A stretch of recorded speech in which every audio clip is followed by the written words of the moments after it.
Save किया था ना? मैं सिर्फ इसलिए गया था क्योंकि उसने मुझे कॉल किया, that's it. But listen तो. Save it for someone else. जिंदगी में सेव करना जरूरी है, मगर जब बात पैसों की हो, सिर्फ सेविंग से काम नहीं चलेगा। इक्विटी म्यूचुअल फंड्स में इन्वेस्ट कीजिए और अपने सेविंग्स को आगे बढ़ने का मौका दीजिए। Mutual fund investments are subject to market risks. Read all scheme-related documents carefully. An entire generation has come up in the world, particularly in the developed world, in the last 30 years, imagining there will be no war. There will be no war, there will be no warfare. If a war takes place, it will be some distant place. Some people in some poor country will die. Occasionally, Americans or an allied force led by Americans, as in Iraq, Afghanistan, Libya, etc., will go out there and bash up some people. But basically, the combatants will be in distant countries. And if at all big powers have to fight wars, they'll be far away from them. They will not directly involve them in any warfare. That is now changing. That is changing for a bunch of reasons. One reason is that now, as the Russian invasion of Ukraine has showed us, that conventional war is not out of the question. Second, as Russian threats have shown us, nuclear war is back in the reckoning now. But third, most importantly, the rise of China. The rise of China has been so spectacular and so threatening. It's not a peaceful rise. That the Chinese want to now that they've built all this strength, they want to do something with it. So all that's got everybody worried. We are worried in India because Chinese are next door to us and they've been giving us more than a little bit of trouble. But in this case, the reigning sole superpower. Now, what is the balance of power in the world? There is the reigning sole superpower of the past 30 years that's being challenged by a deputy superpower or by a rising superpower, that is China, which hopes that in the next 10-15 years it will get ahead of the Americans, the reigning superpower. And then there is a used to be superpower, that is Russia, again, which can't be counted out because if anything, it has enormous amounts of nukes and very good quality of and accuracy nukes. In fact, in the number of total devices, they beat even the Americans. So today, the way things are going, a Chinese-Russian nexus or collaboration can definitely not be ruled out. So in this world, what have the Americans done? Americans have done what the Americans do. They've set up a group of experts to figure out what future warfare might look like and how can they be better prepared for it. The result of that is this IPR or interim panel report by what is called as Special Competitive Studies Project, that is SCSP, Special Competitive Studies Project. This report is on defense, and the panel that produced this is headed by none else than Eric Schmidt of Google. Now you would say, what is the Google doing?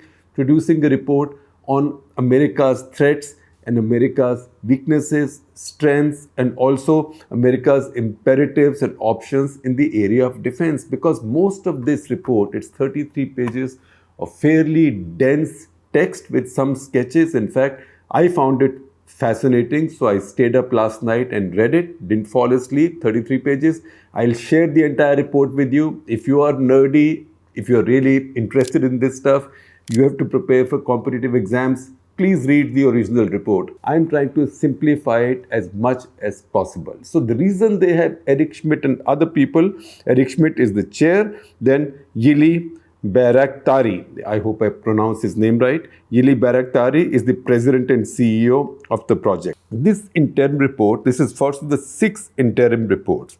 What they've done is, their job is to look at where American competitiveness has lagged behind in this decade. So they produced a mid-decade review summary in September. That also you can check out on their website. But basically today we are concerned about what they say on defense. So here is what they say has changed. So far, for a long time, the big developed countries thought that a big conflict is not possible. Even we thought in India that a big all-out war with Pakistan, China was no longer possible. There was also the nuclear umbrella that both sides had. So there was mutually assured destruction. This will not happen. The authors of this report, led by Eric Schmidt, say, number one, that now there is persistent conflict below armed clashes, and that will continue. It can be cyber attacks, it can be all kinds of sabotage and other manifestations of the use of artificial intelligence, etc. So, number one, persistent conflict below armed clashes is very much a possibility. The other side may not escalate it to genuine armed clashes with the use of kinetic power, as it's called, which means bombs and missiles falling on the other side. Number two, data and intellectual property rights theft has now become an act of war. And the report quotes Christopher Gray, the head of FBI, who said that in 2017 alone, IPR valued at anything between $225 billion to $600 billion was stolen by the Chinese. Now, his speech we had earlier analyzed in an episode of Cut the Clutter, of which we'll share a link with you. He, in fact, gave us an example of how Chinese operatives, posing to be maybe tourists, went deep inside the agricultural heartland of the US and physically dug out genetically modified seeds from underground so they could go home and reverse engineer a bioengineered product, the development of which would have taken US scientists maybe billions of dollars. So he made those claims and disclosures, and those have been mentioned here. And these authors now say that this transfer of wealth now is like an act of war, and this has to be handled. Number three, cyber attacks can be carried out and are being carried out to undermine the political autonomy and democracy in Western nations. Number three, and frankly, their focus might be their own nations, Western nations, but we in India have also look at it very closely and see how it applies to us. Number four, there can be persistent conflicts with the Russia-China combined. Next, there is individualization of war. Now that's very interesting, and I will take 2 minutes and just a bit explaining to you what is individualization of war. You can see this graphic from the report as it comes up on my screen. I will, in a couple of minutes, explain this graphic to you a bit more closely. Next, likelihood of war with great powers is now rising, just as Russia's invasion of Ukraine has shown. And also the Chinese have demonstrated, one by conjuring up these artificial new islands in international waters, despite their commitments not to do so, and then laying claims to territorial waters and exclusive economic zones around these totally fake, artificially created islands. And also there are other rising claims in that region. There is no mention here of India, by the way. Then emerging technologies. Emerging technologies today can be used in warfare, and these are not necessarily subject to international laws. So conventional warfare, nuclear warfare, all of that is subject to international laws and conventions. But many of these new emerging technologies, particularly in artificial intelligence, it's very difficult for laws, particularly international law, which is made by huge bureaucracies, huge global bureaucracies. It's very tough for them to keep pace with this. So it becomes very difficult for nations now to decide what is the threshold for war. At which point does this electronic or artificial intelligence interference or cyber interference get so bad for you that you say, look, this is war. You may not be throwing a missile at me, but you are causing enough damage to me anyway, so this is war. Then there is there will be high premium now on the strength of industrial base. So again, the authors say that today you can't be sure that wars will be short and sharp. They can go for a long time. See what's happening in Ukraine right now.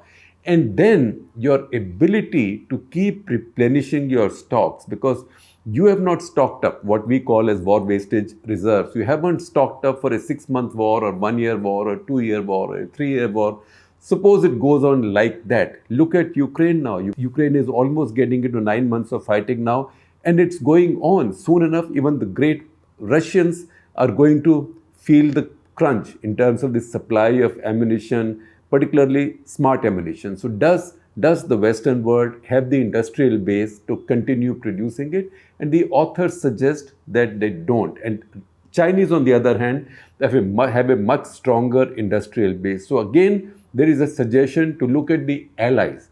Can allies become these production hubs? Can allies then back up this effort. I mean, those are interesting areas that India should be watching very, very carefully. Then there will always be a threat now, again non-kinetic, not bomb, non-missile, no torpedo, nothing, but electronic, cyber, artificial intelligence. They will be a threat to critical infrastructures. Number 10, the use of nukes is no longer ruled out because Russia is threatening it, and tomorrow anybody could indulge in nuclear blackmail. The Chinese would indulge in it. They could invade Taiwan and tell the Americans, if you come anywhere near the battlefield, we will use the nukes. Now, since the N word has been used, this threat is back. And 11th, this artificial intelligence and this new use of electronics can cause so much confusion in your system that both for political leaders as well as military commanders, it becomes nearly impossible to tell the truth from falsehood. And that can lead to mistakes or wrong decisions that can have tremendous strategic consequences. So that is what has changed in the new battlefield, and this is going to move in the same direction. Now, what is to be done about it? Now, before I go there, as I told you, I'll talk in a little bit of detail about the number 5 point here, which is individualization of war. In old days, armies fought armies. One Maharaja, one Badshah. They put their armies in one battlefield and then they had it out. Then you had this large armored battles, cavalry battles. Then you had battle groups. Then you had maybe even guerrilla warfare. What's going to happen right now is individualized warfare. And that will come, the writers of this report say, that will come from collection of data, the ability of collect data on the adversaries, individuals, human beings, not the mass, individuals, not the mass. Not to say that people of Punjab seem to like this food or this brand, not like that. But this is to say, if Mr. So-and-so Singh or General so-and-so Singh is the Chief of Army Staff in India, get precise, granular data on him. Basically on your adversary's key personnel. And how does it work? See this graphic. So first graphic is elements to building an individual data profile. So what are the areas in which data will be sought? That will be movements, where all do you go? Second, online behavior. Third, consumer behavior. What do you buy and from where? Next, your financial affairs. Next, educational qualifications and experience. Next, your family collections, details on your family, so familial data. Next, number 7, biometrics and DNA. And finally, medical data. Now, once one side has all this data, this adds up to individual data profile. See the graphic. Now, what happens once you have this individual data profile? Then look at the second graphic. It's from the report. And this shows elements of building a micro-targeting campaign, because you can use this data now to carry out operations of micro-targeting. Micro-targeting a crucial individual. And at some point, the report mentions it takes inspiration from what the Ukrainians are doing.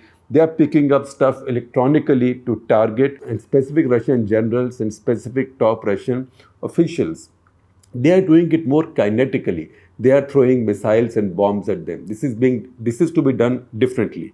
So they say elements of building a micro-targeting campaign. What are the elements? Again, 8 elements. Just as there were 8 elements to data collection, there are 8 elements to micro-targeting campaign. Number 1, denigration campaign. Number 2, psychological pressure. Psychological pressure on the individual. Look, do you know that your ACR such and such is spoiling it? Do you know such and such boss doesn't like you? That's psychological pressure. Do you know your child is going through this? Do you know anything? Once they find your weak points, anything can be used to create psychological pressure. Number 3, targeted content could be sent to you.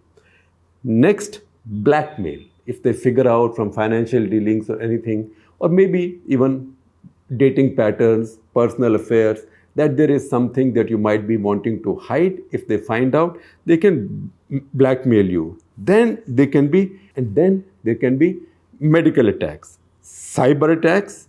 Number 6. Number 7, kinetic attack. An assassin could be sent to target one person, particularly if they know the person's movements Also, if the person is very important and highly protected, any movements, any pattern in movements where the person may be going out or may be exposed without security. So that is kinetic attacks. And finally, personal network attacks, which means suddenly an important person, a crucial person on the other side finds that all his networks are compromised. So think of the paralyzing effect on you. All of this adds up to what is called as micro-targeting pathways. There is a section of lessons learned from the war in Ukraine, and I'm not listing all for you, but a couple that sound very interesting to me. For example, the Ukrainians very early in the war, Ukrainians are very sharp with technology. Very early in the war, Ukrainians took out all their crucial critical data from their government servers, because government servers are the most vulnerable, and transferred them to cloud. Once they went to cloud, they thought they were safe. Again, because they did not have so much intelligence on the ground by themselves, they did not have so many satellites, etc. They were getting information from the West, but they used a very easily available messaging app, an encrypted messaging app, to get details, even details of battle damage assessments from people, from citizens, who could then send it on this encrypted messaging system. I suspect it is Telegram, because Telegram is very popular there, and in fact now there are literally hundreds of Telegram channels which give you these pictures from the war in Ukraine. And see how well have the Ukrainians used these pictures and this data in their information warfare. This report says that the Chinese PLA has done a very close study of the American way of war. And by studying this, by understanding that American way of war depends on guided munitions linked with battle networks, they think that the Americans are too dependent on informatized warfare. So from informatized warfare, they want to switch to intelligentized warfare. Now the next new, I would say, darker piece of jargon. From informatized warfare, you know who's where, my satellites there, my enemies there, 20 tanks are moving there, 5 aircraft have just taken off, they may be targeting such and such base, such and such missile has been launched, so my counter missile should go up from here because I want to intercept it. Plus the launcher is there, so I should now attack the launcher with a missile of my own. All that is information.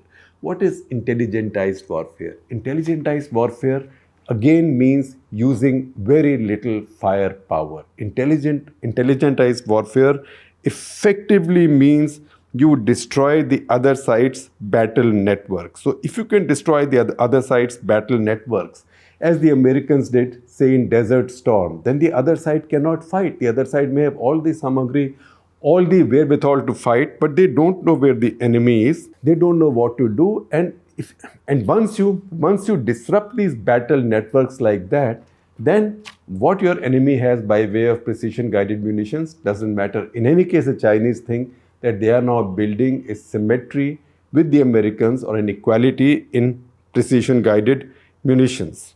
So what is intelligentized warfare? The authors list 7 points. Now these are all listed in detail. You want the detail, you can read the report. I will just give you each one in one line and might be explain the one odd a little bit. So number 1, the difference between informatized warfare to intelligentized warfare is, number 1, shift from strong beating the weak to intelligent beating the dull. You can find 100 examples for that. No longer will the strong beat the weak, but the intelligent will beat the dull. Number 2, shift from destructive power to manipulating cognition, which means it's not as if you throw 10 missiles at me, I will throw 15 missiles at you. No, I will just confuse you so much, and your computers and your systems so much, that you will not be able to throw any missiles at us. And if I throw missiles at you, you will not know where they come from. So shift from destructive power to manipulating cognition. Number 3, shift from human-based to human-machine collaboration. And that's where another concept comes in. I will come to that. That is HMC and HMT, right? HMT not as in Hindustan Machine Tools. I will come to that in a minute. So from shift from human-based to human-machine collaboration. That refers to artificial intelligence. Number 4, from big eats small to fast eats slow. Again, you can find 100 examples. I don't have to give you any. From big eats small to fast eats slow. 5th, from winning through integration to winning through clusters.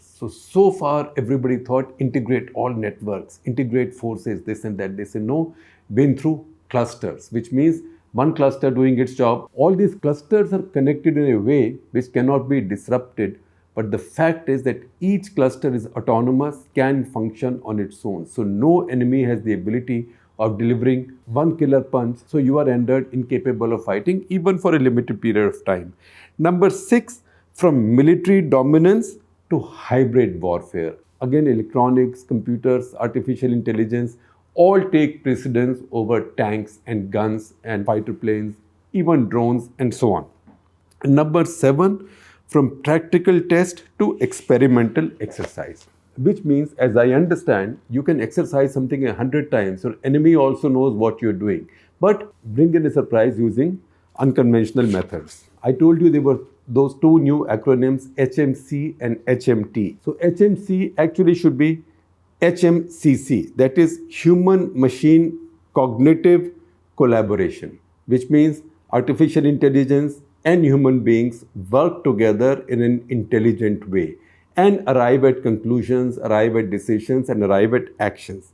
And second, human-machine combat teaming, that all combat activity is now being carried out by a combination of human beings and machines, which means computers, essentially artificial intelligence. So these 2 elements now, HMCC or HMC and HMT, are the important ones. What this means is that you try, even if you have to deliver a weapon, ideally you should not have to deliver a weapon that causes physical destruction. You can cause a destruction in the systems of your adversary.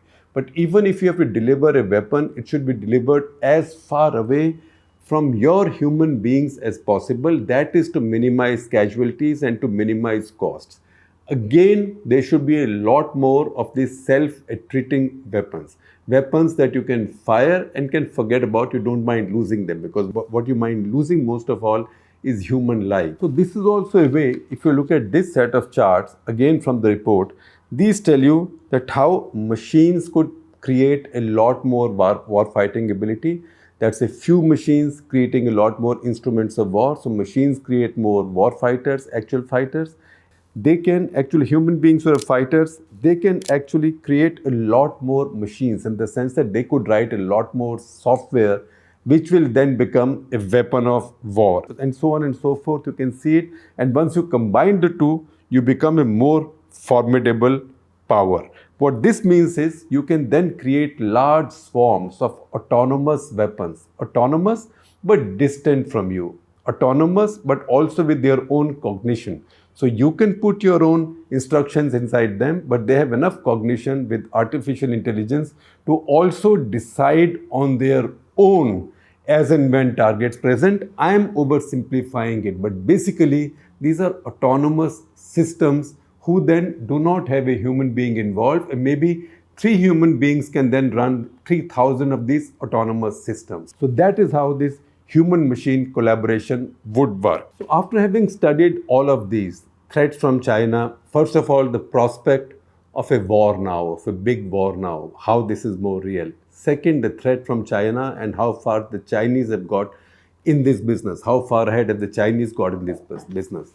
Third, what is it that China's adversaries might face, and what will tomorrow's war look like? In fact, in the report at one point, it is said that the new superpower that the world would encounter now would look very different from what they've seen in the past. If that happens, what are the recommendations that these authors put out? And these recommendations is what is called as offset X strategy. And they say this is not a war plan. We are not telling you what weapons to make, but this is an offsetting strategy in terms of what is coming up, and you should get it all done in this decade, which is by 2030 ends. So what are these 10 points? I will quickly list for you. 1, fully embraced distributed network-based operations. So not everything concentrated in one place, and each one of these groups should be autonomous and connected with each other. Number 2, lead the world's militaries in human-machine cognitive collaboration, that is HMCC, and human-machine combat teaming, HMCT. Number 3, gain and maintain software advantage. Number 4, ensure resilience in our ability to sense, communicate, attack, and supply. That's why an industrial base is very important. Number 5, undermine adversaries' censorship system. Now that's very interesting, which means adversary for the US, even for India in this case, are countries, particularly China, country which indulges in a lot of censorship. So they have to deny their people a lot of information. They also have to plant on their people a lot of information. So find a way through cyber capabilities to undermine that censorship system of your adversary. And the more facts come out in front of their people, the more this will undermine that regime. Next, undermine the adversary's C3 system, that is command, control, and communication. That's a no-brainer. Any military academy would tell you. Number 7, evolve deliberate war planning. That means don't respond. Decide what is my threshold. If this goes beyond this, then I will initiate war in such a way. Number 8, help allies and partners develop interchangeability with US forces. Now that is something that India has to watch very carefully and with great interest, because the report also goes on to mention Indo-Pacific and its importance and how the largest chunk of the world's population, resources, trade lives in that region. And so far, the report says Americans have been able to manage stability in that region, but now it is coming under threat.